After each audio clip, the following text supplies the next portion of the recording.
Hola, mi nombre es Simón Antonio Dumet, docente del Departamento de Filosofía de Uniminuto.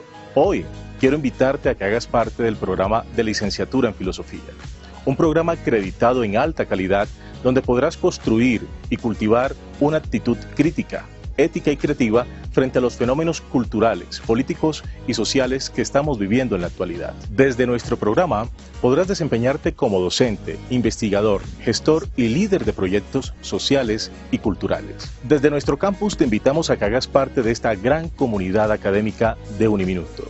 Recuerda que tenemos el 15% de descuento en la matrícula para estudiantes nuevos. Un minuto para creer, Uniminuto para crear.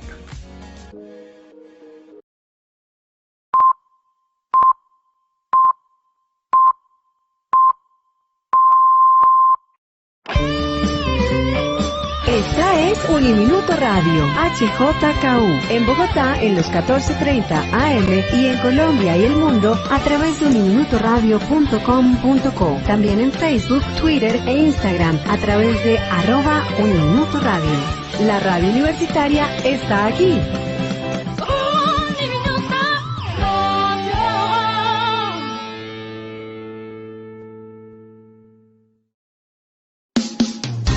Uniminuto Radio presenta El Puente. Hola, ¿qué tal? Bienvenidos al Puente, un escenario donde se integran diversas voces. Un espacio de diálogo, creatividad y encuentro.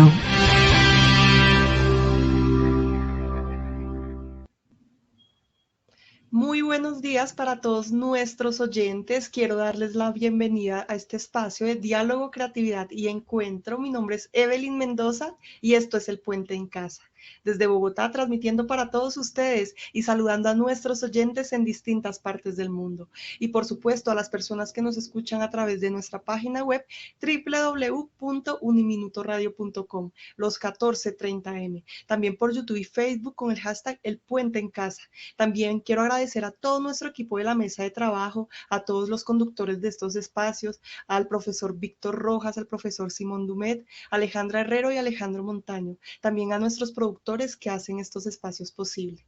El día de hoy hablaremos sobre un libro muy especial, se llama Voces desde mi exilio, del autor Antonio Dumet.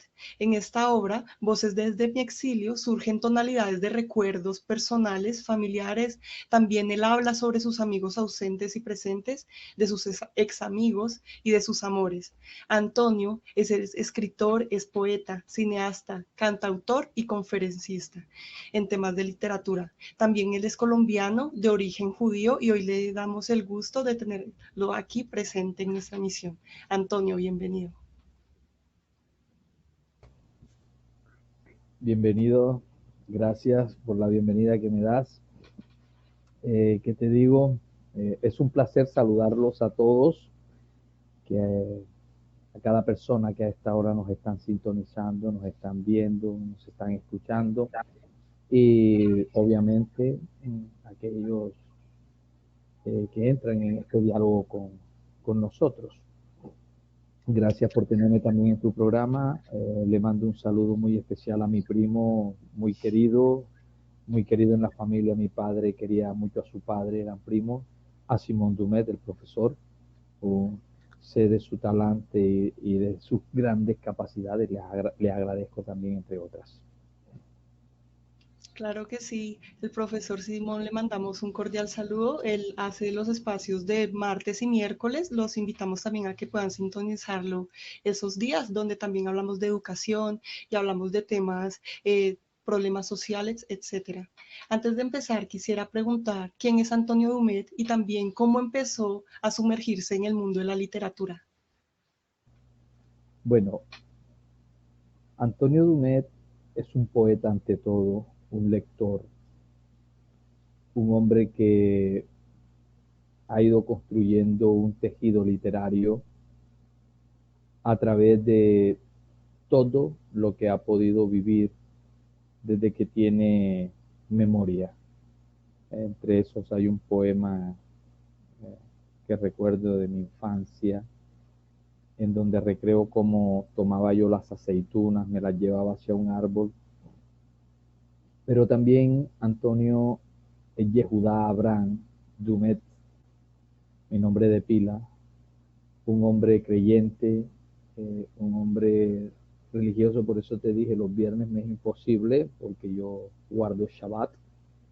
Y, y bueno, es un hombre de familia, tengo dos preciosos hijos, un hijo con quien dialogo mucho, que es como también se ha hecho mi compañero, Isaac Esmuel Dumet, y con quien comparto también cine.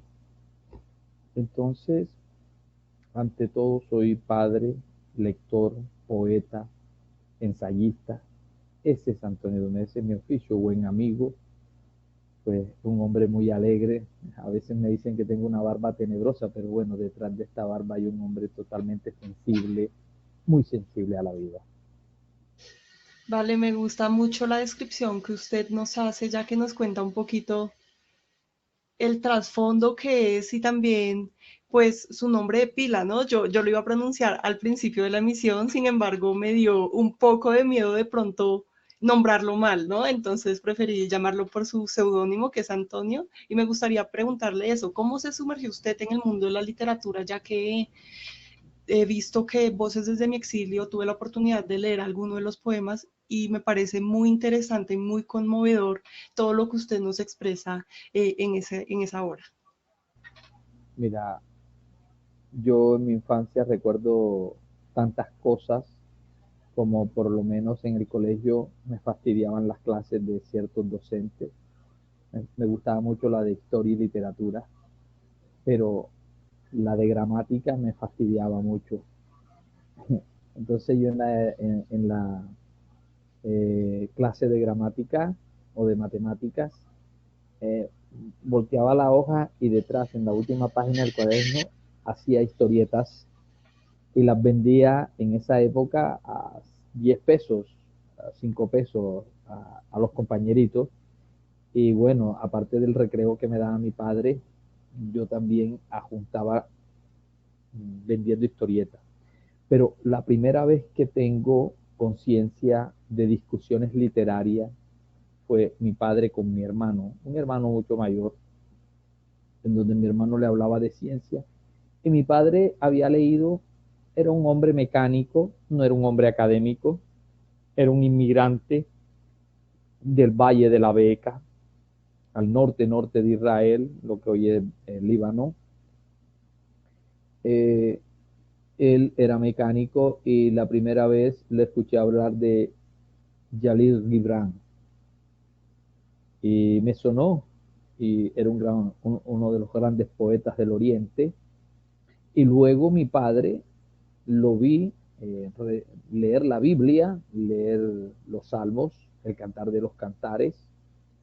Posteriormente, tiempo después, una madrugada me levanto, porque él se levantaba muy temprano, y encuentro que en la cama, mientras mi padre se bañaba, había un libro que me llamó mucho la atención, más por la imagen que por el contenido, porque bueno, uno a esa edad de unos 9 años, en mi época no éramos lectores de tomar un libro que no tuviera dibujos o imágenes.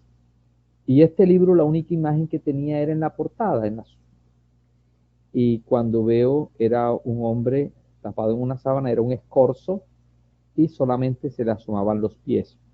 Y me llamó mucho la atención, decía Crónica de una muerte anunciada, Gabriel García Márquez. Al lado estaba la Biblia. Mi padre leía la Torá en las mañanas, muy madrugado antes de irse al trabajo. Y ese fue mi primer contacto con la literatura. Luego, tiempo después, Círculo de Lectores, tuve acceso a una revista y vi por primera vez el libro E.T. Le dije que me lo compraran, me lo leí, luego vi la película y quise ser director de cine.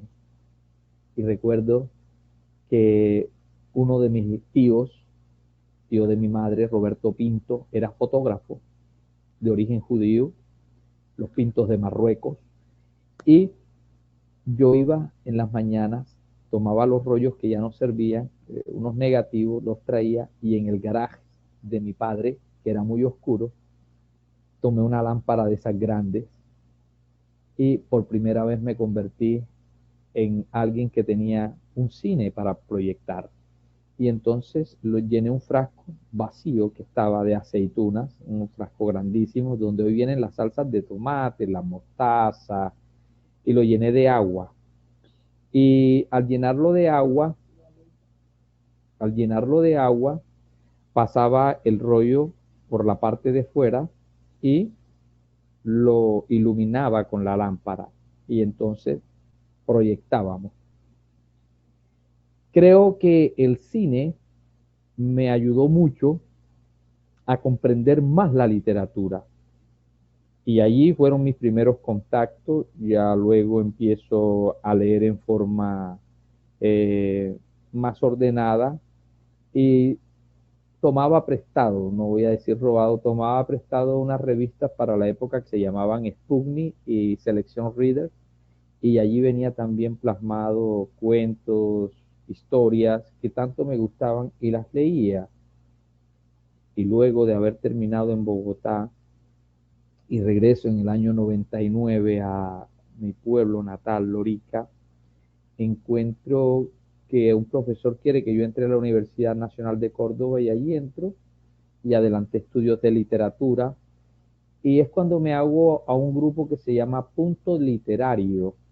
Y en ese grupo que lo habíamos conformado, cada quien compartía, el que escribía cuentos, el que escribía poesía, el que escribía ensayo. Yo recuerdo que yo compartía muchos ensayos y poesía. Y me atreví, por vez primera, a hacer un poemario y lo cotizamos. Yo recuerdo que para la época me iban a hacer un regalo a alguien muy especial en mi vida. Y yo le dije, no compres nada. Necesito el dinero porque vamos a hacer un libro. Y así fue. Sacamos el primer ejemplar con un tiraje de 1000 libros, 1000 ejemplares del otoño de otoño. Y fue toda una sensación en Lorica, Montería, lo presentamos. Fui invitado a la Casa de Poesía Silva por la finada María Mercedes Carranza, quien me envió una carta muy especial que todavía la conservo, y allí empecé en el mundo de la literatura como tal. Y pues lo publicamos, hicimos un tiraje de 1000 libros, que fue todo un acontecimiento en mi pueblo, porque considero que teníamos mucho tiempo. Yo diría, lo que voy a decir no es verdad, pero me sentí así, y se sintió así el pueblo, siglos de que nadie presentara un libro cara a cara, face to face, en donde podían agarrar al escritor y decir, es mi amigo, estudia conmigo, come patacón con queso, come quimbe en tal parte, se sienta a beber café con todos nosotros. No vamos a la librería, trajo los libros acá. Yo recuerdo que se llenó tanto la Casa de la Cultura que hasta personas, hacía tanto calor, los aires acondicionados no daban abasto. Y allí empecé en este mundo en el cual pues yo no escogí. La literatura me escogió a mí, la poesía me escogió. Y si volviera a nacer, pues me quedaría con ella. No tuve opción. Yo soy de los pocos escritores que han nacido en este mundo, de los pocos escritores judíos que nacen en Latinoamérica, que no escoge lo que quiere ser, ¿sí? Sino que nací con este don. Soy poeta, soy ensayista, tengo la capacidad pues de hacer lectura no solo de textos, sino de lo que me rodea, ¿sí? Porque la poesía es eso, la poesía es todo lo que te conturba, todo lo que llega a tu alma. Y yo siempre he dicho, una hoja cayendo, un niño llorando, la sonrisa de una madre cuando ve a su bebé, un padre anciano tocando la mano de su nieto. Allí hay poesía, una guerra que se desata por el egoísmo y la deshumanización del ser. Allí también hay poesía, porque la poesía es aquello que nos va a revelar, ¿sí? Todo lo que nos conturba, todo lo que nos mueve, todo aquello que me dice, esto es esto, y cuando me lo dice siento. Entonces, esa fue mi experiencia y esa ha sido mi experiencia con la literatura. Me parece algo muy interesante y a la vez muy hermoso debido a que tiene también una trascendencia muy, muy cultural, ¿no? Digamos, todo eso que usted nos contaba de aquellos acetatos, por llamarlos así, y cómo llegaban esos niños también a escuchar y pues una cultura también de la costa, ¿no? Entonces, digamos que me parece muy interesante que todo lo que usted nos comenta acerca de su historia y además me gusta mucho cómo usted que expresa también que la literatura lo escogió usted. Y me conmueve mucho porque mi abuelo también escribió poesía, escribió 2 libros, también es de la costa y digamos que eso marca, ¿no? Entonces también me gusta mucho la Sí, literatura y no sé, mira, trasciende. eh, el Caribe tiene una particularidad que no la tiene ningún otro sitio en el que he nacido. Sin ofender a nadie, me fascina Bogotá. Me fascina más todavía Tunja, Boyacá. Eh, Voy mucho a Tunja y a Duitama todos los mayos, pero para escribir, para vivir esto, el Caribe, el mar, los Andes me tapaban, tuve que venirme al mar para...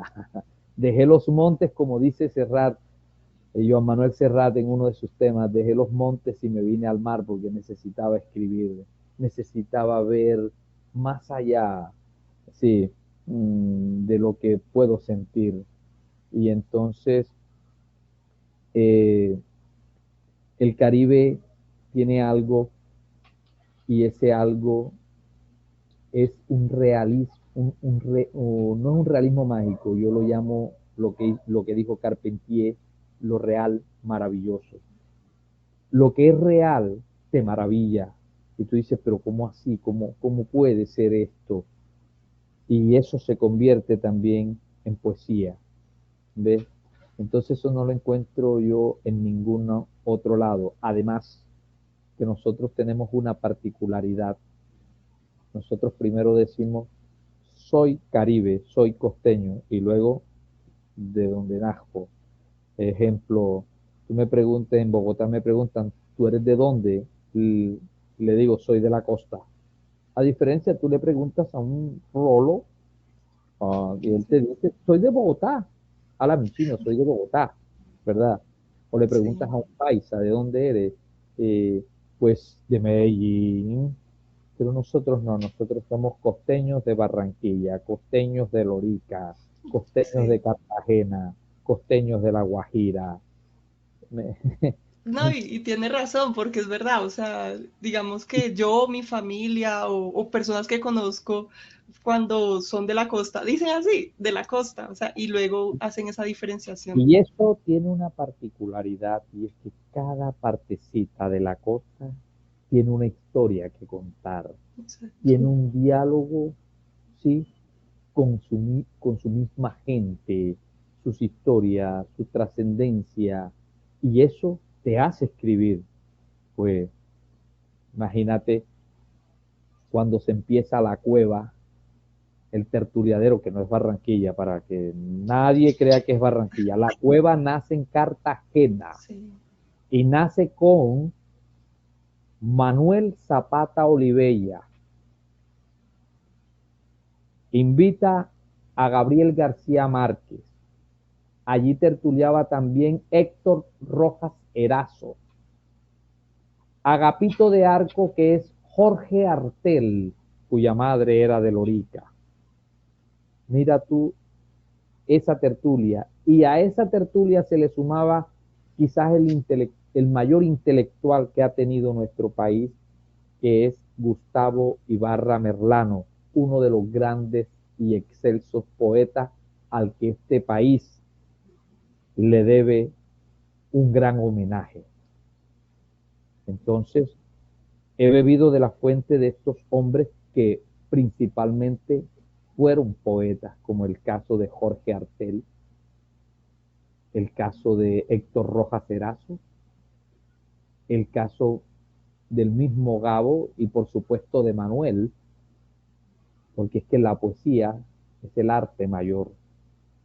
De allí se deriva cualquier otra estructura en literatura, pero todo lo que nos rodea es poesía. Así es, y hablando de poesía, quisiera que nos centráramos también en Voces desde mi exilio, ¿no? Quisiera que habláramos sobre el libro, sobre el trasfondo de este libro y cuál es su historia, pero antes de eso quisiera presentar un video que relata un poco Voces desde mi exilio y luego nuestro invitado nos contará pues un poco más sobre él. Veámoslo. Mi país. Allí las noches desgajan ruidos con historias que narran mis sueños. No necesito descoloridos pisados ni un pasaporte general para refugiarme en él. Y cada noche, con la música, viajo a esa secreta región navegando luna tras luna. Para lavar mi conciencia manchada por el día canicular de la muerte que habita en tu país.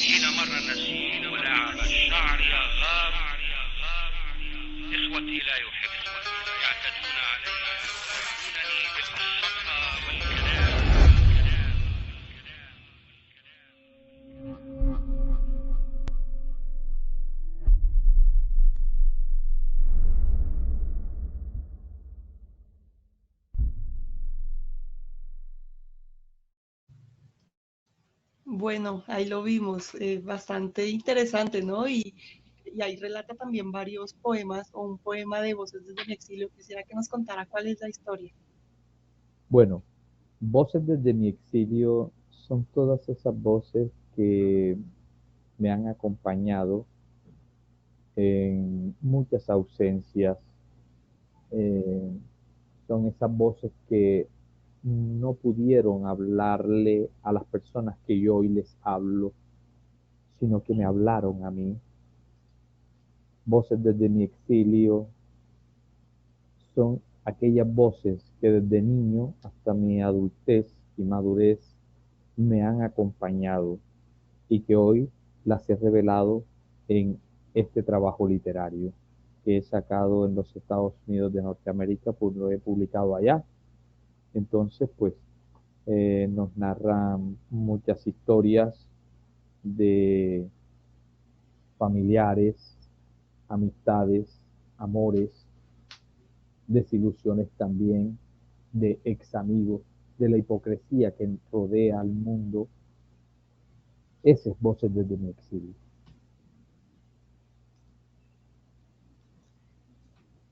Bueno, yo quisiera hablar un poquito también acerca de los diferentes, bueno, digamos que el nombre de Voces desde mi exilio me parece que trae un trasfondo muy peculiar y además también por su origen, ¿no? Por su origen de judío, hablar también sobre el Shoah o sobre el holocausto, perdón, es algo que conmueve y creo que todos sabemos algo de la historia y plasmarlo en letras y sobre todo en poemas es algo que debió ser bastante gratificante y a la vez algo difícil, pienso yo. Entonces quisiera que nos contara también ese proceso de escritura y también de investigación que utilizó usted para la creación del libro. Bueno, mira, considero que la mayor investigación principalmente es lo que a ti te sucede. Yo soy un judío que nace en Colombia, pero estoy en la diáspora. Soy un judío de la diáspora, de origen mizrahi, claro, soy mizrahi. Y bueno, esto no estoy en el Oriente Medio ahora, ¿sí? Pero en la diáspora y en esa diáspora tengo un exilio. También tengo un exilio desde el punto de vista espiritual. Mi tierra es Israel, ¿sí? Donde debo volver. Y bueno, ese es otro exilio, pero también existe el exilio político, que ha sido por algunas situaciones y has vuelto. También existe el exilio de la amistad, el exilio del amor. Muchas veces somos exiliados de múltiples maneras, aún en nuestra propia casa. Entonces, digamos, no digamos, asevero que mi trabajo literario constituye todo este tipo de acervo que lo plasmo allí. Además que sí, hay investigación, pero yo no me pongo a investigar como de pronto se puede creer que, ay, si voy a coger esta historia y voy a hacer un poema. No, a mí me han sucedido cosas, por ponerte ejemplo, ha habido personas que de una u otra manera, pues, eh, comentan situaciones de las que uno se entera y uno dice, wow, pero ¿qué pasa? Y no sé, yo siempre llego a la casa, tomo papel y lápiz y empiezo a rayar. Y me suceden, y en esas cosas que me suceden, quizás las lecturas que he tenido me han ayudado a que concatene la historia, la tome, una historia real, y de pronto la una con mi historia, lo que me está sucediendo en el momento, y de esas dos hago un poema y lo lanzo. No sé si me permites leer un poco, eh, Sí, claro, yo encantada y creo que nuestros oyentes también un de escucharlo poema, de la voz del poema, autor. dice, Yehuda el poeta, el último macabeo. Detrás de este silencio hecho piedra vivo yo, allí donde el solsticio de invierno envuelve el llanto del pasto que se abre paso a través de la tierra. Prepárate a morir, me sentencia Antíoco Epifanes en la voz de Sara Judith, y desenvainó su espada con el corto brazo de Mauricio el Seleucida, sin saber que soy Yehuda el poeta, el último macabeo, el martillo que en su rostro trae la luz milagrosa de Hanukkah, la llama eterna de la menorá. Se han unido asirios griegos para derramar su cólera biliar sobre mis sienes. Se habrá olvidado esta piara que sus dientes no me aterran, ni sus muecas dentelladas me pueden matar, porque en verdad sus burlas enmascaran sus miedos, carencia en sus vidas de un arte mayor.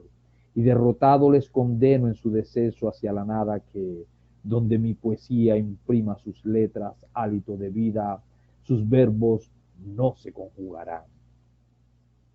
Resulta de que en diciembre me pasó un chasco, pero tremendo, y bueno, me entristeció, pero siempre tomo, como te digo, aprovecho mi alegría, mi tristeza, cualquier situación para escribir.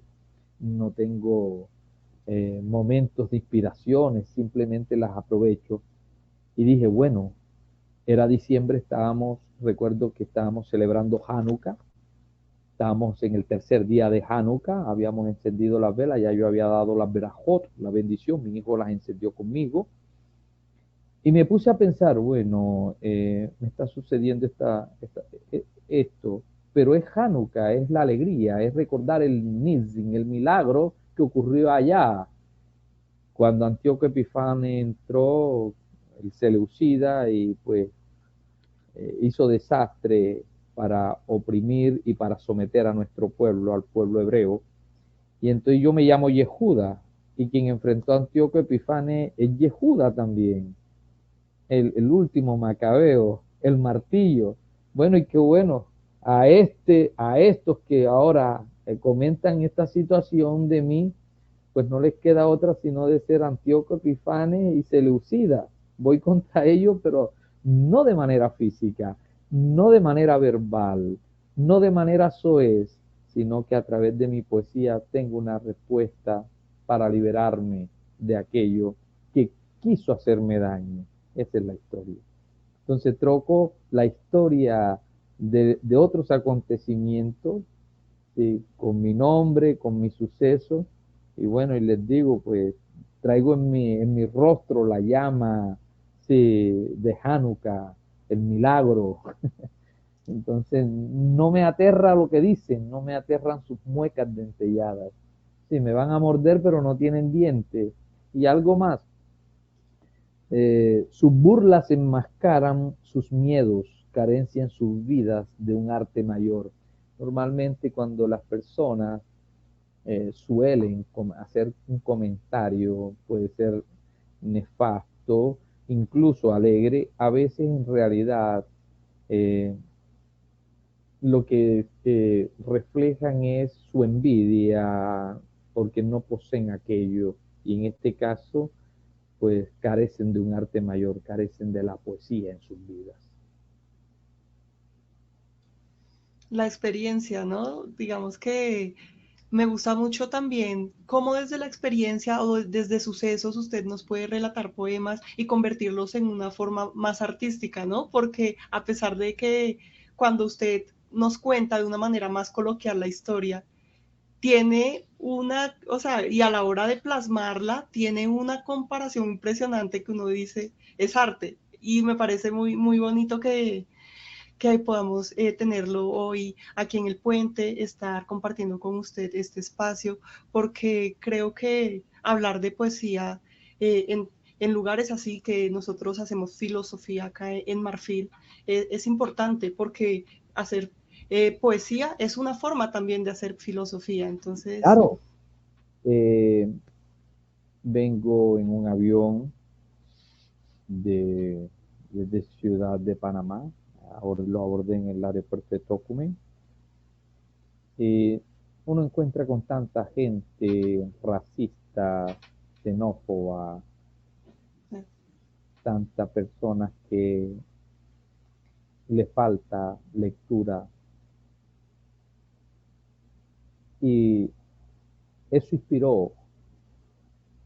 Yo le decía a alguien, no se da cuenta que su sangre es roja como la mía, roja como la de ese hombre negro, roja como la de los indígenas que me obsequiaron esta mola. La gente no piensa en eso. La gente piensa en lo que ven, en la cáscara. Y eso me inspiró a hacer mi identidad. No te creas por tus conversas con Narciso el espejo, ni te alegres en el confort de tu pertenencia fanática, porque soy mucho más de lo que tus ojos y los de él pueden enfocar. Soy el tejido humano con miles de raíces culturales que se cruzan en mi ser como vasos comunicantes que me hacen hablar, reír, pensar y sentir. Soy los cedros milenarios de Fenicia y los olivos inmortales de Judea.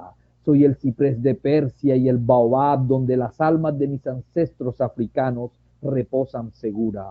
Soy la extensa Abya Yalá donde caribes, zenúes, urabáes cruzaron su sangre y donde taínos, chipchas, aruacos, cobi, vivas y taironas armaron sus huellas. Soy mediterráneo sefardí y árabe comerciante. Soy judío, moro y cristiano. Mi sangre es tan roja como la de Nelson Mandela y Leopoldo II, como la de William Wallace y Eduardo I, como la de Luther King y Malcolm X, como la de Caballo Loco y Tacún Humán. Así de roja es mi sangre, así de roja como la tuya. Soy la minca que trae en su marcha la paz. Soy la suma de todos mis viajes, libros, lecturas, risas y amores, llantos y desamor. Soy la suma de todos los poetas y poemas, letras y escritos, amigos y hermanos, pero sobre todo soy la suma indescriptible de la humanidad. ese poema tuve la oportunidad de leerlo y creo que se convirtió en mi favorito y me surgió una pregunta también además de eso y es con respecto a la migración y digamos que a la situación de Colombia, porque Colombia es un país bastante intercultural que ha recibido también muchas migraciones. Nosotros también hemos migrado por diferentes situaciones, como usted lo mencionaba al principio, sobre ya sea la guerra, pobreza, exilio. Entonces, quisiera preguntarle, ¿qué ha sido para usted vivir en Colombia y cómo cree usted que fue el proceso migratorio de sus antepasados cuando llegaron a un país totalmente desconocido y con un choque cultural tan drástico? Porque Colombia tiene una cultura ahí, como le decía ahorita, muy intercultural, donde tenemos diferentes culturas en cada región, y quisiera saber un poco cómo cree usted que fue ese proceso y también para usted cómo es vivir acá en Colombia. Mira, mis padres llegaron a un poblado que ya estaba acostumbrado a ver extranjeros. Desde el año de 1690, con la conquistadora Francisca Baptista de Borges, se da un impulso vertiginoso al cultivo de la tierra y ella trae judíos desde España, una colonia de judíos chuetas, y los mete en Lorica. Luego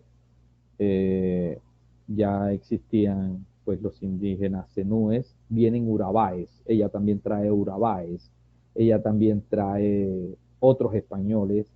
Posteriormente, finalizando siglo XIX, empieza la primera ola de migrantes sirios libaneses.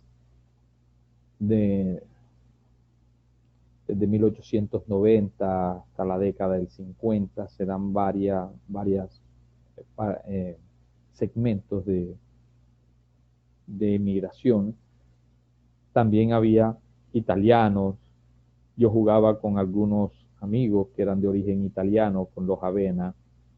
Estaban también los Buboli, también de origen italiano. Había una familia de origen también francés, los Carreira. Y bueno, habían libaneses, sirios, de todo, de origen también judíos. Y uno como que en la calle donde yo vivía, nadie hablaba español en mi infancia. Pues vivían muchos con lengua de origen árabe. Yo llegué a pensar que pues ese era el extranjero en mi infancia, y no me fue nada extraño jugar con personas que teníamos apellidos diferentes, pero que nos hacía, éramos todos lo que somos. Crecí sin problemas de complejos raciales.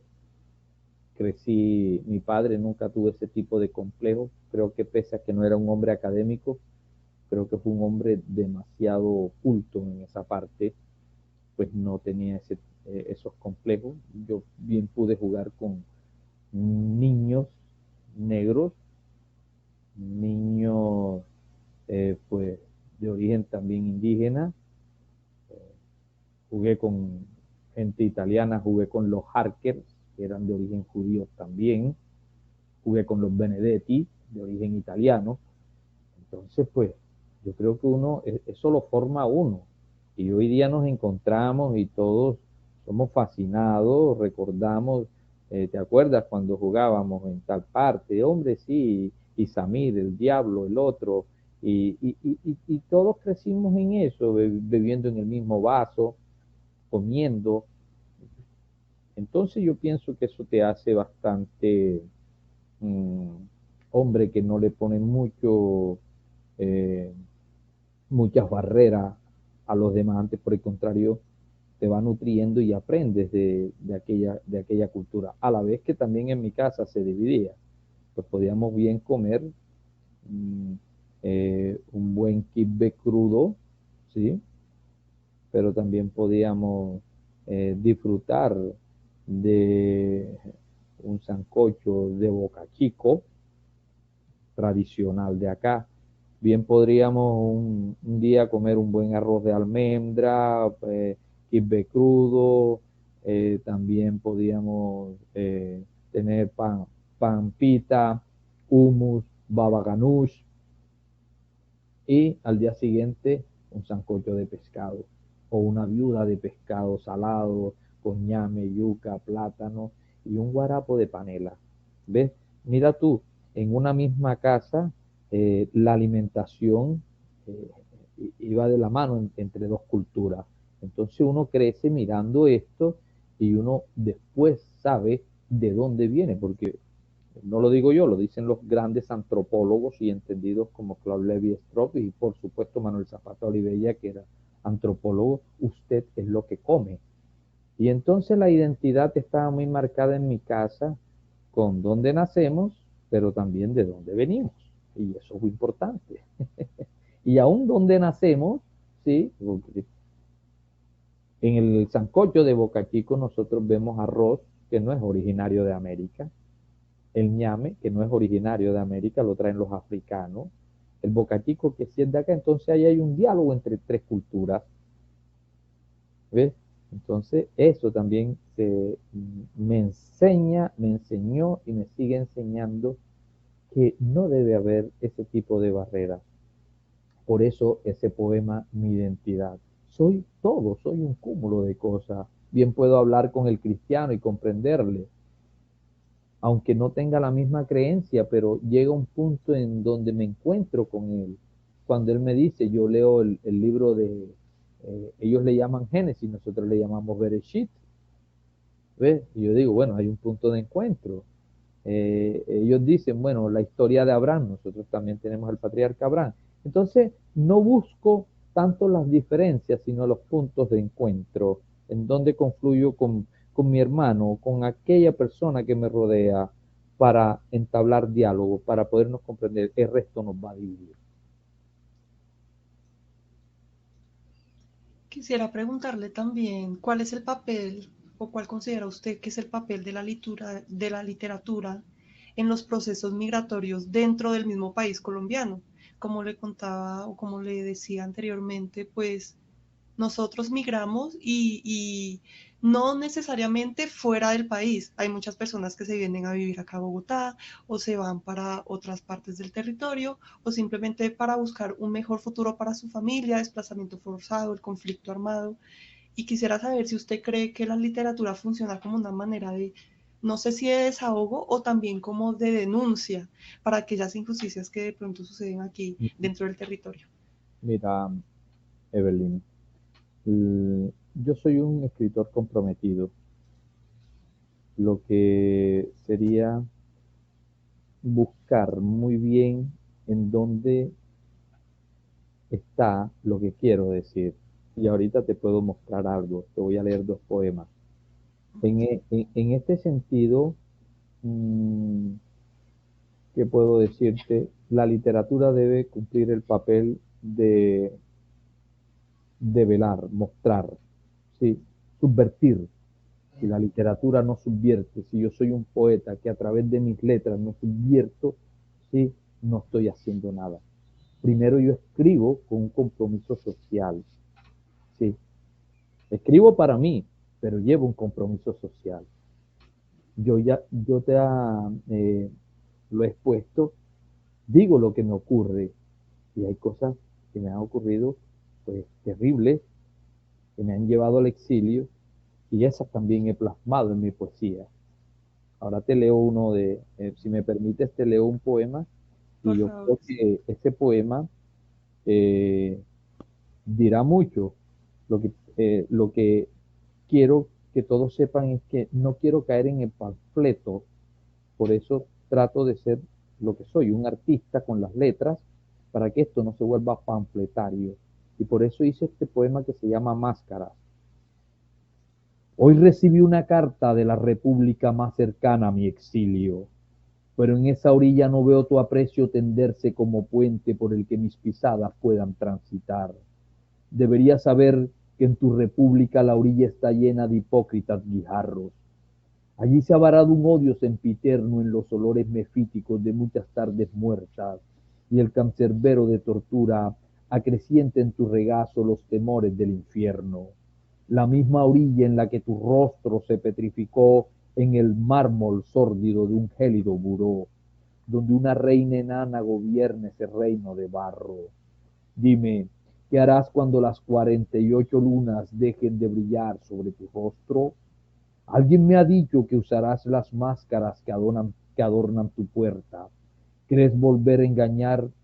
Te olvidas que mi palabra es espada cortante, y algo más te digo, ¿a dónde huirás de la poesía? Sí, efectivamente, todos los migrantes, todos los que llegan, vienen cargados de historias. Y esas historias lo que vienen es a robustecer, ¿sí? El acervo cultural de, del punto donde ellos llegan. Ese es su aporte. Y hay muchas maneras de develar esas historias. Y muchos lo han hecho y en mi caso lo estoy haciendo con las historias de mi familia, con las historias mías, como el poema que te acabo de leer, ¿sí? Entonces, donde uno llega cargado de historias. No necesariamente tiene que ser un papel escrito. Yo soy la propia historia, lo que me aconteció, ¿sí? El negarme, por lo menos parte de mi familia, el negarse a convertirse en algo que no quería, les toca salir. A no compartir la forma política de aquel país, en un momento determinado les tocó salir. De donde vivía. Yo creo que los judíos hemos sido los más marcados a nivel mundial. Quítate de aquí, ponte acá, vete de aquí, échate para acá. Entonces uno va muy cargado de historias e historias, y exilio tras exilio, pero donde va y cuenta estas historias de vida, robustecen también el acervo cultural de ese país donde se llega. Y hoy día, por lo menos Colombia, ha sido un país grande por la cantidad de historias que migrantes, no tan solo de dentro, sino de otros que vienen de fuera, y pues todo confluye. Y quizás mi historia es parecida, pero guardando la proporción en aquel que tuvo que salir de los montes de María, dejarla porque no estuvo en el momento de acuerdo con esa política que esos animales o esos hombres bárbaros imponían. Entonces le tocó venirse para acá. Y entonces se encuentra acá, un ejemplo, en Bogotá, con un sirio, con un israelí, con alguien que de pronto en su momento, hablemos de la Palestina, que era árabe y que también era judía antes de 1948, y también hubo inmigrantes que llegaron. Entonces ambos se comentan y dicen, oye, pero están parecidas, guardando las proporciones de distancia y tiempo. Y lo que me ocurrió, yo salí, porque bueno, a mí estos querían convertirme, a someterme al Islam por lo menos, y yo me tuve que escapar, mis tierras se perdieron, y tú no, las mías también, yo tuve que escapar de allá. En fin, entonces uno ve tantas cosas parecidas, pero en latitudes diferentes. Y sí, eso es lo que se da. Muchas gracias, Antonio. Lastimosamente hemos llegado al final de nuestro programa. Quisiera hacer una última pregunta, teniendo la oportunidad. ¿Dónde podemos encontrar pues sus libros? Creo que en Amazon, ¿cierto? Para dejarle aquí a los oyentes pues los Sí. links. Está en Amazon, está en ahora llegó a una librería pues europea y británica. También la puedes encontrar, pero principalmente en Amazon. Yo también te estaré mandando los otros links donde lo pueden encontrar. Despidámonos entonces de Antonio con una canción que nos quiere tocar. Igualmente le agradezco a todos nuestros oyentes por sintonizarnos el día de hoy, por tener la oportunidad de dialogar y de tener este espacio de creatividad y de encuentro. Entonces vamos a escuchar a Antonio con esta canción y con esto nos despedimos. Gracias por escucharnos.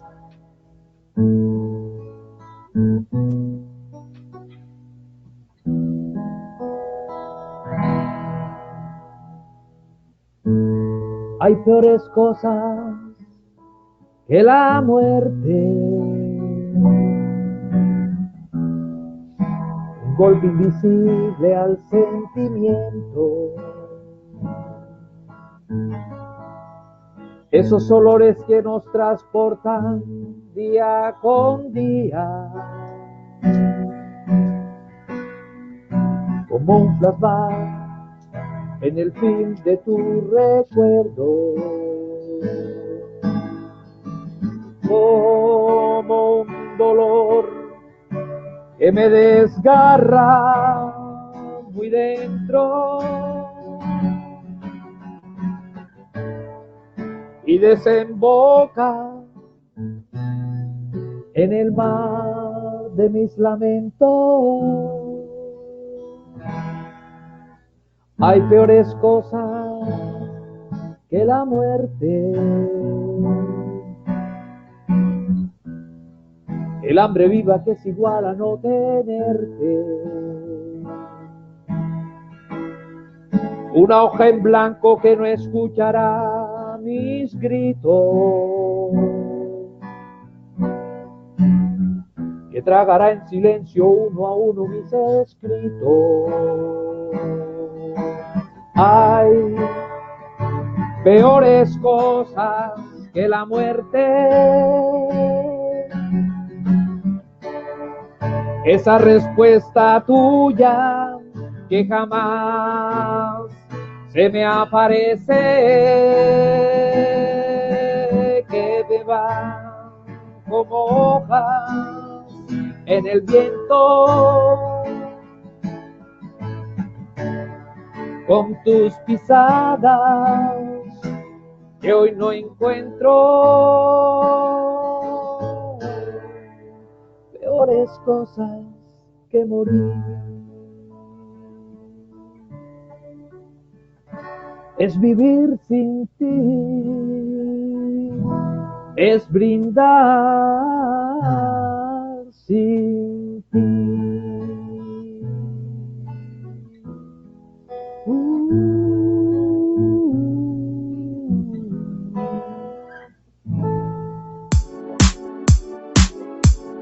Hola, mi nombre es Gina Paola Barón, soy docente del programa de estudios en filosofía de la Universidad Minuto de Dios. El día de hoy te queremos invitar a que hagas parte de nuestra comunidad académica. En este programa podrás desarrollar un pensamiento autónomo que te permite analizar de manera crítica y reflexiva las problemáticas existenciales de cada ser humano y las problemáticas sociales que nos están acaeciendo actualmente. Como profesional podrás desarrollarte en proyectos investigativos de corte social, podrás también ser docentes de espacios formales y no formales, podrás ser consultor de proyectos socioeducativos y también podrás liderar procesos editoriales. Queremos que hagas parte de nuestra familia Uniminuto. Te recuerdo que tenemos inscripciones gratis y el 15% de descuentos para la matrícula de estudiantes nuevos. Un minuto para creer, Uniminuto para crear.